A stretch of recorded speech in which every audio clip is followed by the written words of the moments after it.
अधूरी आस। गांव के एक छोटे से घर में रहने वाले रामू और उसकी पत्नी सुमन की दुनिया उनके बेटे मोहन के इर्द गिर्द घूमती थी। मोहन उनकी आखिरी उम्मीद था, जिसे पढ़ा लिखा कर वो बड़ा आदमी बनाना चाहते थे। रामू एक मजदूर था, दिन रात मेहनत करता ताकि मोहन को अच्छी शिक्षा मिल सके। सुमन अपने गहने बेचकर भी मोहन की किताबें और स्कूल की फीस भरती थी। दोनों ने अपनी सारी खुशियों को मोहन के सपनों में बुन दिया था। मोहन पढ़ाई में बहुत होशियार था। गांव का पहला लड़का था जिसने शहर के बड़े कॉलेज में दाखिला पाया। जब उसने यह खबर घर भेजी तो रामू और सुमन की खुशी का ठिकाना नहीं रहा। गांव के सभी लोग भी गर्व महसूस करने लगे।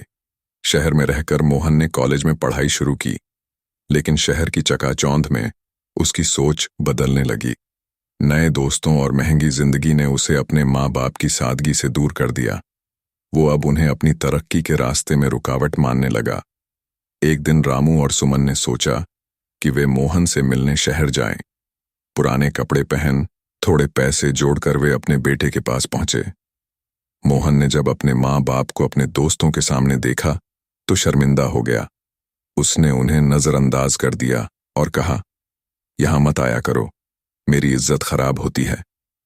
रामू और सुमन स्तब्ध रह गए। उनकी आंखों से आंसू बहने लगे।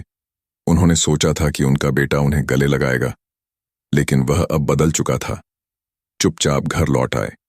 कुछ सालों बाद मोहन ने अपने दोस्तों के साथ बिजनेस में बड़ी रकम लगाई, लेकिन वह असफल रहा। कर्जदारों से बचने के लिए उसे गांव लौटना पड़ा। जब वह घर पहुंचा तो देखा कि रामू और सुमन अब इस दुनिया में नहीं रहे। घर के कोने में उनकी पुरानी तस्वीर और एक चिट्ठी रखी थी। चिट्ठी में लिखा था, बेटा, हमने अपनी जान लगाकर तुम्हें बड़ा किया। हमें तुमसे कोई गिला नहीं। बस इतना याद रखना कि जिंदगी में जब भी पीछे मुड़कर देखो, हमारे प्यार को महसूस कर सको। मोहन चिट्ठी पढ़कर फूट फूट कर रोने लगा, लेकिन अब पछतावे का कोई फायदा नहीं था। वह अपनी माँ बाप की प्यार भरी परवरिश और उनकी कुर्बानी को कभी समझ नहीं पाया। कहानी हमें यह सिखाती है कि रिश्ते और प्यार पैसों से बड़े होते हैं। समय रहते अपनों की अहमियत को समझना जरूरी है। Like, share, subscribe. Thanks for watching.